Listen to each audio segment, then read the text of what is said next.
Okay, hi guys, welcome back to the Audio Levels channel. Welcome back to another review, and today we're taking a look at this. This is the Dunu Talos, and it is a planar magnetic headphone, but with something a little bit different. If you're new to this channel, please go ahead and subscribe if you like this video.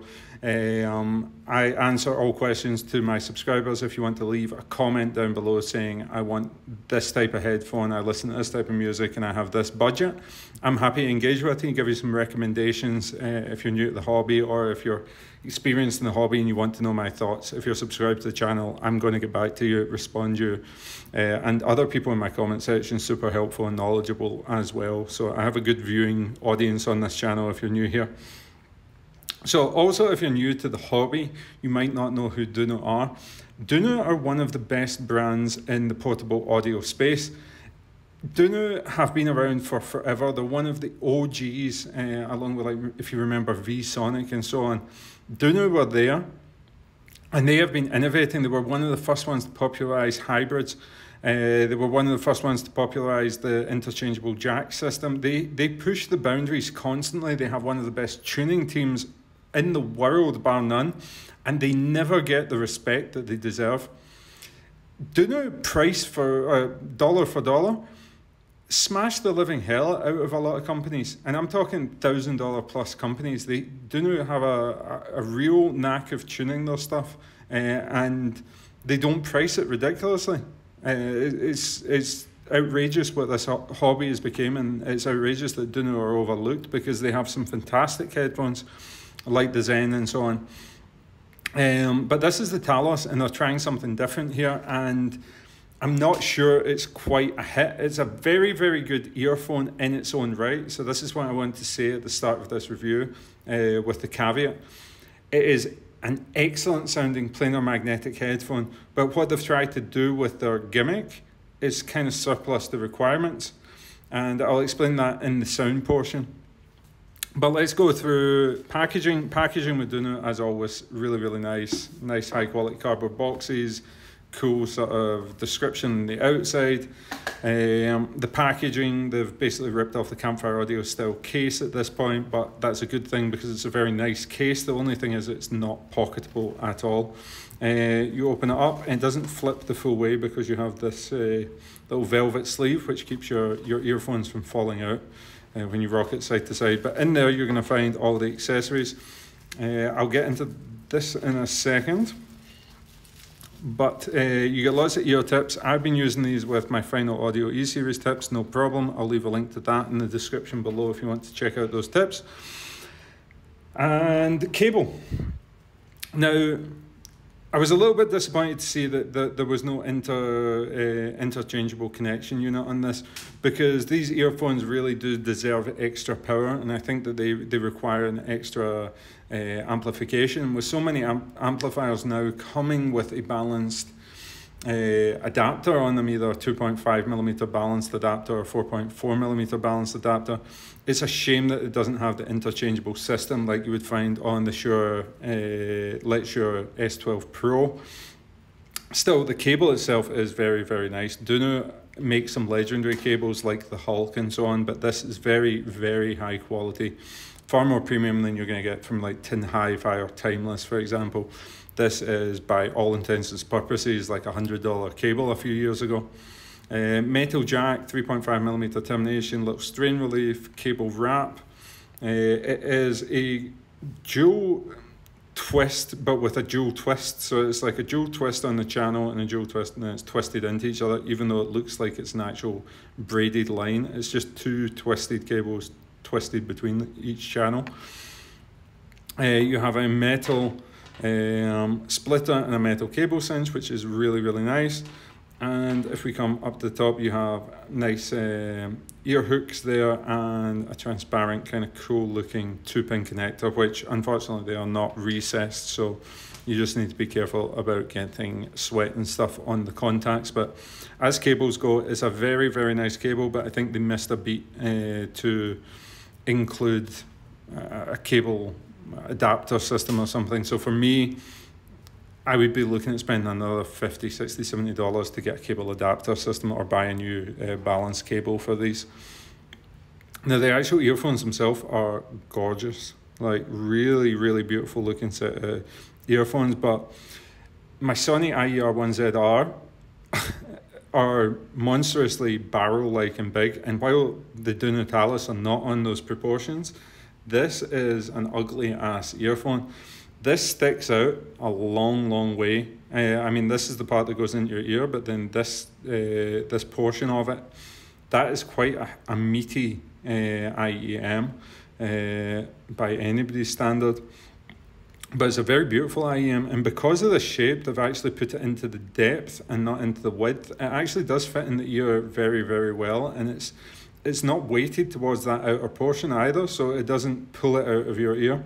I found it very comfortable to wear, and the build quality is absolutely exceptional on it. I love this sort of design on the outside, and I love the gold accents, and I love that it's got metal grill protectors and metal nozzles with the gold accents. I think it looks really good, but there is something that probably is standing out to you a little bit here, and that is this switch. And this is where the party trick is. You can actually engage balanced armatures or disengage them. Now, normally when you see a switch system like this, it is a way of integrating different filters into the earphone to change the tuning. This changes the tuning as well, but it does it in a very different way. As opposed to affecting filters that are inside the earphone, this actually turns on and turns off the balanced armature, so that yes, this is a hybrid planar earphone, and it's the first of this design that I've seen where you basically you have a planar working with balanced armatures at the exact same time, and I don't know how they have been split into. I mean, obviously the planar is operating on a full spectrum, because when you turn it off, it works to provide full spectrum sound. But when you add the balanced armatures on, the main effect you're going to hear is in the treble range. And this brings me to the point of, why would you do this? And to talk about that, you need to understand the limitations that we've experienced since planars have been released. Planars for me are a gold standard technology.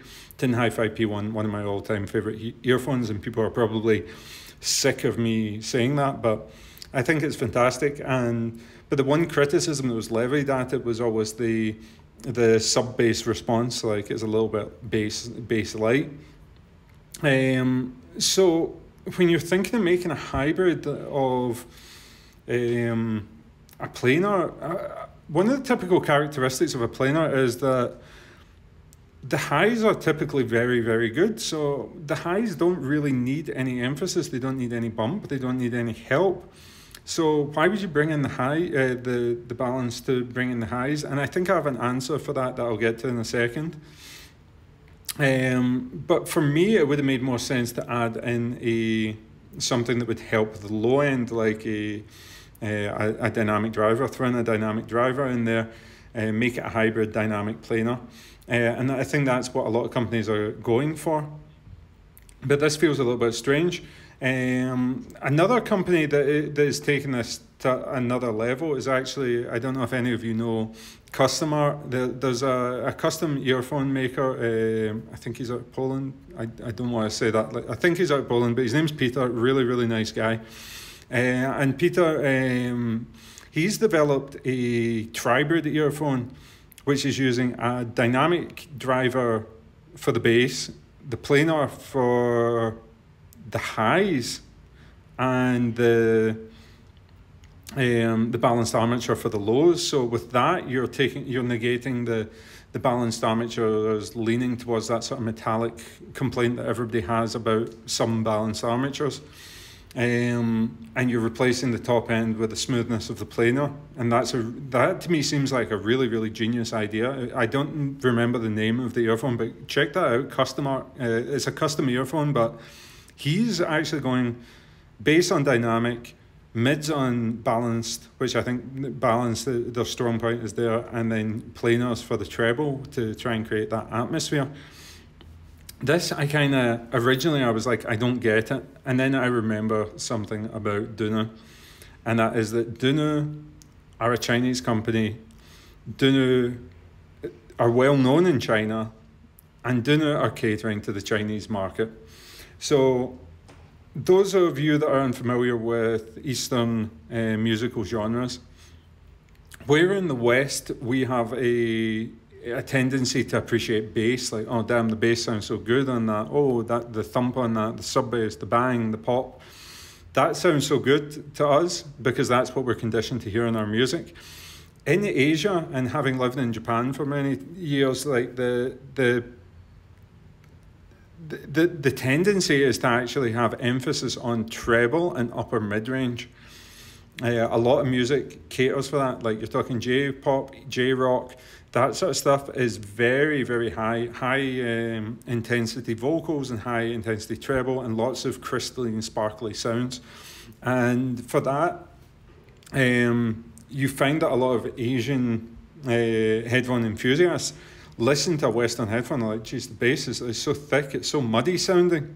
Whereas we listen to this and we go, oh, this is a treble sensitive, like this is kind of sibilant, blah, blah, blah, blah, blah. Dunu have managed to do something where with the planar tuning itself, it's very neutral, it's very transparent, it's very clear, it's kind of light on the bass, similar in the way that the P1 is, but it has excellent clarity and detail in the mid-range, and it has good extension on the treble. Now that's with the planar only enabled. You throw in the balance and you get this extra punch of upper mids to treble region, where everything becomes a lot more crystalline, a lot more aggressive, a lot more in your face. Now this enables them to sell this headphone in both markets. If you're somebody that doesn't like that treble but still likes a very balanced, neutral, accurate presentation, use it with just the planar option. But if you're wanting to experiment more with a treble tuning, maybe you want to listen to some J-pop, J-rock, that sort of stuff, K-pop, that sort of stuff, then that sort of music can really, really benefit from this sort of earphone. And that's where I find its purpose. I think people might be confused. This is not tuned for a Western market. This is tuned for an environment where the emphasis is on treble. It's a cultural difference, and to many people, you're going to read a lot of reviews. This is not accidentally tuned in some way. This is tuned in a way that it is meant to fit the demographic and meant to fit the market that it's being sold on. Just because us in the West really like our lows and our smooth mids and stuff like that, that is not the way that they listen to music in Korea or Japan or China. And a lot of the popular music there is less emphasis on bass. And for that, this sounds very airy. So when you enable that balanced armature, you get this sense of air and space and soundstage. And yes, it's that treble created soundstage, but it makes it sound so floaty, especially like mandolin, those sort of instruments, stringed Asian instruments, sound very floaty, very airy. But even that gets some benefit when you listen to, and I talked about this in another review, but there's a band that you should all check out. It's called Polyphia. Polyphia have a song called Goat, and another song, what's the one with Steve Vai? Ego Death. That, with the floatiness of that guitar, it just sounds absolutely incredible. It sounds so airy with that music, and it fits in really, really, really well. So if you do pick up a set of these, listen to Polyphia Ego Death, and it'll give you a really good sensation of that air. Turn on the balanced armature tuning. But just understand that this is not a bass earphone. This is more emphasis on the high end, but it's done for a reason. It's done because the market. It's not done because it's badly tuned or anything like that. It's tuned for the market it's being sold in. And overall, it's a very, very beautiful, very unique earphone. And it's something that I'm going to be happy to have in my collection, because having lived in Japan, I have a lot of songs on my playlist that are actually Japanese. And yeah, I really, really like them, but they are not going to be for everybody. If you're somebody that listens to EDM, Western pop, Western hip-hop, these are not the earphones for you. Get the Shure S12 or the Woo. If you want a little bit more mid and high emphasis, the P1. And if you want something that is mid and can be very high emphasis, the Dunu Talos is going to slot into my top 5 of planar magnetic earphones. It's very, very special, but it's very, very unique to be seeing something like this in the Western market. So top job from Dunu. Not for everyone, not going to scratch all the itches. But I wonder what would happen if they made this into a tribrid and added a dynamic driver. Anyway, thank you very much for watching again. Coming up next, I have the Oracle Mark II and the Olina IEM'S are going to be the next reviews published. And yeah, please subscribe to the channel if you want to see more sort of unique earphones. And thank you, as always, for watching.